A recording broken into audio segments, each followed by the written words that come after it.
পৃথিবী বড় স্বার্থপর, দুনিয়া বড় স্বার্থপর। দুনিয়া কাউরে জায়গা দেয় না, দুনিয়া কাউরে জায়গা দেয় না। এত মজবুত পাইলিং করে যেই বিল্ডিং বানাইলাম, দুনিয়া তারে থাকতে দেয় না। যা বেটা যা, যা তুই লাথি দিয়া বাড়ি করে যা, কবরে যা, কবরে যা। দুনিয়া কাউরে থাকতে দেয় না। দুনিয়া কত ক্ষমতা ধরকে মাটির নিচে ফেলাই দিছে, দুনিয়া কত সম্পদ আলাকে মাটির নিচে ফেলে দিছে, দুনিয়া কত সুন্দরী নারীকে মাটির নিচে ফেলাই দিছে, মাটির সাথে রেজা রেজা করে ফেলছে। আজ আর চেহারা নাই, আজ আর রূপ নাই, আজ আর যৌবন নাই, আজ আর ক্ষমতা নাই। এমন বাদশা ছিল পৃথিবীতে যার হাতের আঙ্গুলের ইশারায় মানুষের গর্দান উড়াইয়ে দিত, যার হাতের ইশারায় উঠতো মানুষ, বসতো মানুষ। আজ বাদশারা নাই, আজ সম্পদওয়ালারা নাই, আজ মালওয়ালারা নাই। দুনিয়া কাউরে থাকতে দেয় না, কাউরে না দোস্ত, কাউরে দেয় না। দুনিয়া দাদারে আমার থাকতে দেয় নাই। আমার দাদারে আমি দেখছি, আজ আমার দাদা নাই। আমার নানারে আমি দেখছি, আমার নানা নাই। আমার দাদিরে আমি দেখছি, আমার দাদি নাই। আমার নানিরে আমি দেখছি, আমার নানি নাই। আমার বাবারে আমি দেখছি, 14 লক্ষ টাকা বাবার পেনশনের আমি সব ডাক্তারের পিছনে খরচ করে ফেলছি, বাড়ির ফসলের জমি বিক্রি করে ফেলছি। আমার বাপ যেন না মরে বারবার বারে হসপিটালে নিছি, কিন্তু দুনিয়া আমার বাপকে থাকতে দেয় নাই। আমার বাপ কবরে চলে গেছে, দুনিয়া কাউরে থাকতে দেয় না, কাউরে না, কাউরে না, কাউরে না, কাউরে না। আমার বাপ দুনিয়া কাউরে থাকতে দেয় না। তুমি থাকবা না, তুমি থাকবা না।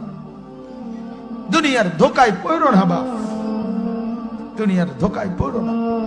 মাকে বুঝান, আজ মারা বেসামাল হয়ে গেছে, আজ বোনেরা বেসামাল হয়ে গেছে, বেপরদার উৎসব তুলে দিছে।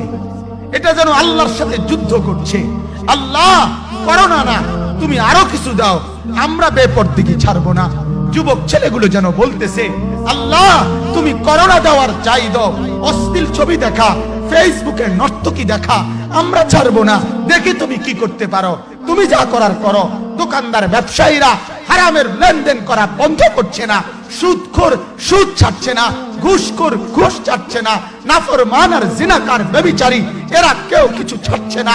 বেহায়ার বেপর্দা নারী তার অশ্লীলতার বেহায়াপনা ছাড়ছে না। মুসলমান তার ঘরে টেলিভিশনের নর্তকীর আওয়াজ তো বন্ধ করছে না। হায় করোনা কিভাবে যাবে, আযাব কিভাবে যাবে বলেন, বলেন, বলেন আপনারা। আমার বাপ ফেরাউনের উপরে তো আযাব এতদিন ছিল না, নমরুদের উপরে আযাব এতদিন ছিল না, সাদ্দাদের উপরে আযাব এতদিন ছিল না, কারুনের উপরে আযাব এতদিন ছিল না, লূত আলাইহিস সালামের কওমের উপরে আযাব এতদিন ছিল না, হুদ আলাইহিস সালামের কওমের উপরে আযাব এতদিন ছিল না, নূহ আলাইহিস সালামের কওমের উপরে এতদিন আযাব ছিল না। আজ আমরা মালিককে এই পরিমাণ নারাজ করছি, মালিক এত বেশি নারাজ। আজ 1 বছর হয়ে গেছে, 1 বছরের চাইতে বেশি হয়ে গেছে, কই করোনার মহামারীর আযাব তো যাচ্ছে না, গেছে গা বলে। আমাদের লক্ষ লক্ষ বাচ্চার পড়ালেখা বন্ধ, এরা নষ্ট হওয়ার চূড়ান্ত পর্যায়ে পৌঁছে গেছে। মোবাইল এদেরকে শেষ করে দিছে, লক্ষ লক্ষ ছেলে। গতকালকে এক মা আমার আত্মীয় ফোন দিয়া বলতেছে, সকাল 10টায় বাচ্চাটা ঘর থেকে মোবাইল লইয়া বাইর হইছে, রাতের 10টায় মা তারে ফোন দিয়া বলছে, বাপ ঘরে আসতি না, ভাত খাইতি না। বাচ্চা তারে বলতেছে, তোমার অসুবিধা কি, তোমার সমস্যা কি? মা এই কথা বইলা কাঁদা দিছে যে, শোনেন হুজুর কদ্দুর দোয়া করো। এক বাচ্চা, এক ছেলে, সে যদি তার মাকে কথা বলতে পারে, তার মানে গুনাহ তারে এত মজা দিয়া দিছে, ফেসবুক তারে এত মজা দিয়া দিছে, ইউটিউব তারে এত মজা দিয়া দিছে, নর্তকী তারে এত মজা দিয়া দিছে, গুনার দৃশ্য তারে এত মজা দিয়া দিছে, সে মাকে ধমক দিচ্ছে।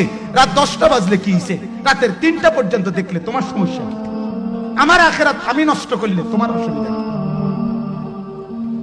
আমার জাহান্নাম আমি ঠিক করে নিলে তোমার সমস্যা কি?